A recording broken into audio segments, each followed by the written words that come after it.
এই স্টিলের 6 গ্রাম ওজনের কয়েন বর্তমান মূল্য 4 থেকে 5,000 টাকার উপরে। ভালো করে দেখে রাখুন, এই যে স্টিলের অশোকা লাইন ক্যাপিটাল যে কয়েন 2007 আর 2008 এই দুটো সালে যে মিন্ট হয়েছিল, ফ্যারেটিক স্টেনলেস স্টিল 23 স্পেস সার্কুলার। দেখুন এই 2007 আর 2008, এই 2007-এর দেখুন 3টে মিন্ট থেকে মিন্ট হয়েছিল বোম্বে, ক্যালকাটা, হায়দ্রাবাদ। দেখুন ইউএনসি সবগুলো 50 টাকা, এক্সট্রা ফাইন 15 টাকা, ভেরিফাইন 10 টাকা।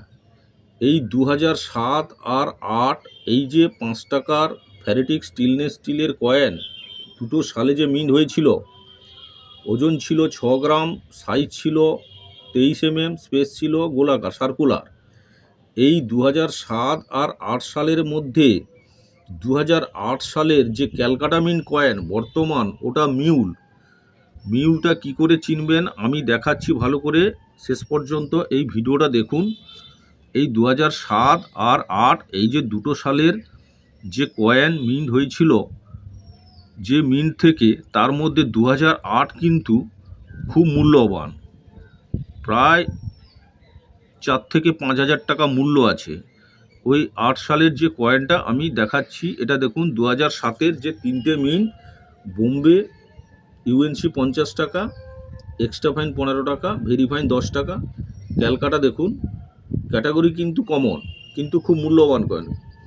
ইউএনসি 50 টাকা, এক্সট্রা ফাইন 15 টাকা, ভেরিফাইন 10 টাকা। হায়দ্রাবাদ দেখুন কমন, ইউএনসি 50 টাকা, এক্সট্রা ফাইন 15 টাকা, ভেরিফাইন 10 টাকা। অশোকা লাইন ক্যাপিটাল দেখুন, ইনফরমেশন টেকনোলজির এই যে ওয়াপ কয়েন বলে, একে ওয়াপ কয়েন বলে, রিপ্রেজেন্ট অ্যাজ ওয়াপ। এই যে সমুদ্রের ঢেউয়ের যে ছবি আছে, এই যে স্টিলের 5 টাকা কয়েন, এখন কিন্তু যে 2008-এর যে মিউল কয়েনটা বর্তমান মূল্য 4 থেকে 5,000 টাকা। আমি মিউল কিভাবে আপনারা চিনবেন আমি দেখাচ্ছি।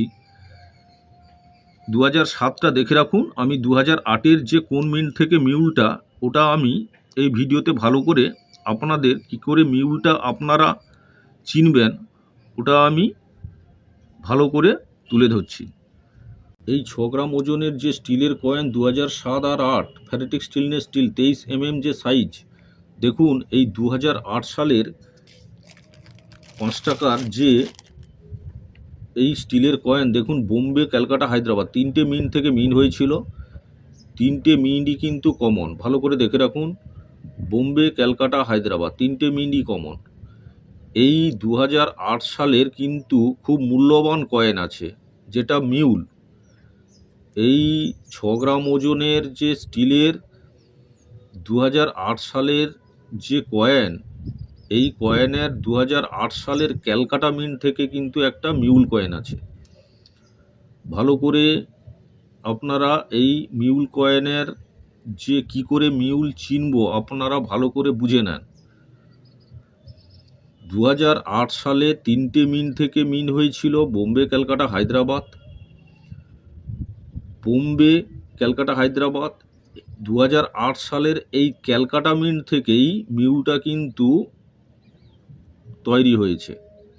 মিউলটা চিনব কি করে? দেখুন এই 2008 আমি মিউলটা চেনার জন্য দুটো কয়েন রেখেছি। এই 50 পয়সার ডাই এই 5 টাকাতে ছাপানো হয়েছে। মিউলটা কি করে চেনা যায়, কি করে চিনব? মিউল তো অনেক ভিডিওতে অনেকে অনেক কিছু দেখাচ্ছে, মিউল কয়েন এত দাম, এত মূল্য, এই অশোক স্তম্ভ, ওর অশোক স্তম্ভ এর উপরে, এর অশোক স্তম্ভ ওর উপরে, এত বড় অশোক স্তম্ভ। মিউলটা কি করে চেনা যায় সহজভাবে, সহজ পদ্ধতিতে আপনাদের আমার যতটুকু জানা আছে ওইটুকু আমি আপনাদের বলে দিচ্ছি। মিউল কি করে, কোন কয়েন মিউল কি করে চিনব? সচরাচর যে কয়েন, এই কয়েন যেভাবে তৈরি হয়ে এসছে তার থেকে যদি এই কয়েন আলাদা কিছু আপনারা দেখে থাকেন তাহলে কিন্তু ওটা মিউল, ওটা একটু ভালো করে দেখে রাখবেন।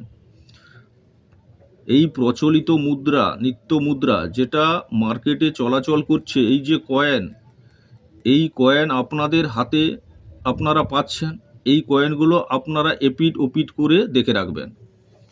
কয়েনের মূল্য কি করে বেশি হয়, কালেক্টররা এত বেশি দাম দিয়ে কেন কেনে? সচরাচর যে কয়েন যেভাবে তৈরি হয় ওর থেকে যখন ডিফারেন্স হয়, যখন আলাদা হয়, ওই কয়েনগুলো কিন্তু খুব মূল্যবান হয়।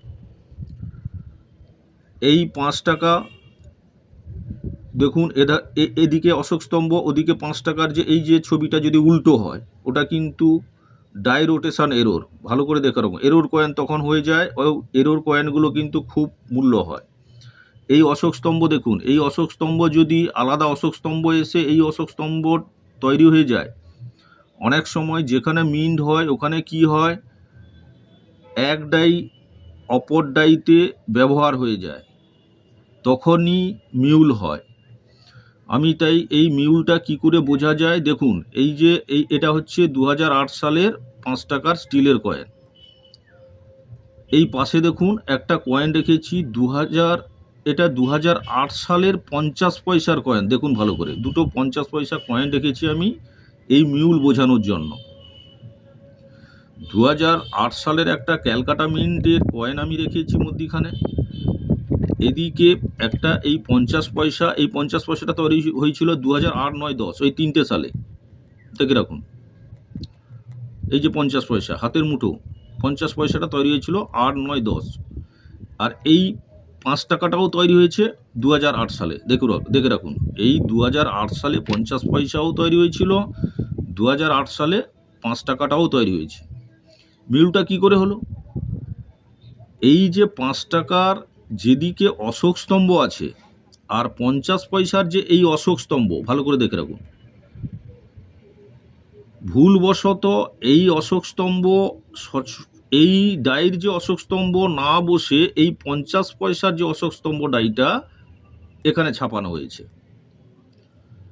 তাহলে এই 2008 সালের যে ক্যালকাটা মিন্টের যে কয়েনটা, যেদিকে এই ভারত যে রুপিয়ে আছে, যে 5 টাকার যে লেখা আছে, ওর অপর সাইডে যে এই যে অশোক স্তম্ভ, যেদিকটা অশোক স্তম্ভ আছে, ভারত ইন্ডিয়া লেখা আছে, সপ্তমে জয়তে আছে অশোক স্তম্ভর নিচে 2008 এই যে আছে, এই অশোক স্তম্ভটা আপনারা দেখবেন ছোট না বড়। একটা যদি 50 পয়সা থাকে আপনাদের কাছে, দেখে রাখবেন এই 2008 সালের এই যে 50 পয়সার যে কয়েনের ডাই, এই অশোক স্তম্ভর সাইডের যে ডাইটা, পাশের ডাই, এই ডাইটা এখানে মিন্ট হয়ে গেছে। তাই একটা রাউন্ড, ডবল রাউন্ড হয়ে আছে এই 5 টাকার কয়েন। ভালো করে একটু দেখবেন, এই 5 টাকার আলাদা কয়েনের থেকে যে কয়েনটা একটু ডিপ, একটু গভীর হয়ে আছে, ডবল রিম হয়ে আছে, আর অশোক স্তম্ভটা ছোট সাইজের, ছোট হবে। ভালো করে বুঝে নেন ব্যাপারটা, মিউল কি করে হয়, মিউল কাকে বলে। আমি এই 2008 সালের আর 2008 সালের 50 পয়সার 5 টাকা এই দুটো কয়েন দিয়ে আপনাদের মিউলটা বুঝিয়ে দিচ্ছি। এই 5 টাকার যে অশোক স্তম্ভ যেদিকটা ছাপানো আছে, এই ডাইটা 50 পয়সার ডাইটা এসে এখানে ছাপানো হয়ে গেছে। এটা হচ্ছে, এই ডাইটা হচ্ছে 22 mm সাইজ, আর এটা হচ্ছে 23 mm সাইজ। এবার যখন এই 5 টাকার কয়েনের এই অশোক স্তম্ভ সাইজটা যখন 22 mm বসে যায়, তখন কি হবে, ডবল ড্রিম হয়ে যাবে, একটু গভীর হয়ে যাবে, গর্ত হয়ে যাবে। এই সাইড বরাবর একটু মনে হবে যেন এটা ডবল ডি। দেখুন এই এই এইভাবে গর্ত হয়ে ডবল ডিম হয়ে যাবে, আর এই অশোক স্তম্ভটা হবে ছোট। এটাই হচ্ছে মিউল, তাকে মিউল বলছে, তাই মিউল বলছে এই 5 টাকার কয়েনটা। এই 5 টাকা ওয়াপ কয়েনটা মিউল কি করে আমরা চিনব? সচরাচর সব কয়েনের মধ্যে যদি আপনারা দেখেন একটু এই বিট ডবল, এই যে সাইড বরাবর বিট ডবল রিম আর অশোক স্তম্ভ ছোট, তার মানে এই 50 পয়সার অশোক স্তম্ভ যে 2008 সালে মিন্ট হয়েছিল 50 পয়সাটা, ওর অশোক স্তম্ভর ডাইটা এই 5 টাকাতে বসে ছাপানো হয়ে গেছে, ভুলবশত হোক যাই হোক করে ছাপানো হয়েছে, তখনই কিন্তু ওটা মিউল হয়েছে। এই মিউল কয়েন নিয়ে অনেকে অনেক কিছু, অনেক ভিডিওতে অনেক কিছু বলছে, এত দাম এত মূল্য। তবে মিউল কয়েন মোটামুটি 2000 থেকে 4-5 হাজার টাকা বর্তমান মূল্য আছে। আপনারা ভিডিওগুলো দেখে ভালো ভিডিও দেখবেন। এই মিউল সম্পর্কিত যারা ভিডিওতে আপনাদের তুলে ধরছে যে কয়েনগুলো, ওগুলো কিন্তু আপনারা দেখবেন যে বর্তমান মিউল কয়েনের মূল্য কত। আর মিউল কয়েনটা আপনাদের ভালো করে আমি বুঝিয়ে দিলাম যে এই 2007 আর 2008 এই দুটো সালে যে এই স্টিলের 5 টাকা ওয়াপ কয়েনটা তৈরি হয়েছিল, 2008 এই ক্যালকাটা মিন্ট থেকে যেটা তৈরি হয়েছে ওটা মিউল হয়েছে। আর এটাও এই 50 পয়সাটাও ক্যালকাটা মিন্টের। তাই এই যে ডাইটা, এই 5 টাকার ডাইতে ছাপানোর জন্য এটা একটু রাউন্ড, এটা ছোট, এটা বড়। যেহেতু 22 mm আর এটা 23 mm, একটু তো ছোট বড় হবে। যখনই ছোট ডাইটা এই অশোক স্তম্ভর সাইডটা বসে তৈরি হয়ে গেছে, তাই গর্ত হয়েছে আর ডবল ড্রিম হয়ে গেছে। তাই এই কয়েনটি হয়ে গেছে মিউল। তাহলে 2008 সালের এই যে 5 টাকার যে স্টিলের কয়েন, তার থেকে এই ক্যালকাটা মিন্টটাই কেবলমাত্র মিউল হয়েছে। আপনারা সালের নিচে যে মিন্ট মার্ক নেই ওটা একটু দেখে রাখবেন, ওটা হচ্ছে ক্যালকাটা মিন্ট। আর এই ক্যালকাটা মিন্টের বর্তমান যদি মিউল থাকে, আপনারা কিন্তু 2 থেকে 4,000 5,000 টাকা, ভালো কন্ডিশন হলে ইউএনসি হলে 5,000 টাকা আপনারা পাবেন। আজকে মিউল সম্পর্কিত অশোক স্তম্ভ নিয়ে বোঝালাম। 50 পয়সা 2008-এও তৈরি হয়েছিল, আর এই 5 টাকাটা 2008-এও তৈরি হয়েছিল। এই 22 mm এর ডাইটা বসে গেছে 23 mm এর ডাইতে। তাই যখন মিন্ট হয়েছে তখন বর্ডার রাউন্ড হয়ে গেছে, ডবল ড্রিম হয়ে গেছে। এই ডবল ড্রিম আর এই 5 টাকার অশোক স্তম্ভ যদি একটু ছোট দেখেন, ওটা হচ্ছে মিউল। এই 5 টাকার যে সাইজের অশোক স্তম্ভ দিয়ে যে ছাপানো আছে, তার থেকে অশোক স্তম্ভটা একটু ছোট হবে, আর রিম ডবল ড্রিমের মতো হয়ে থাকবে কয়েনটা, ওটা হচ্ছে মিউল। এই মিউল কয়েন বর্তমান কিন্তু ক্যালকাটা মিন্ট থেকে তৈরি হয়েছে 2008 সালে। বর্তমান কিন্তু মূল্য আছে 2000 থেকে 5000-এর মধ্যে। কয়েন কন্ডিশন অনুযায়ী আপনারা দাম পাবেন। ভিডিওটি ভালো লাগলে সাবস্ক্রাইব করবেন, লাইক করবেন, প্রণাম নেবেন।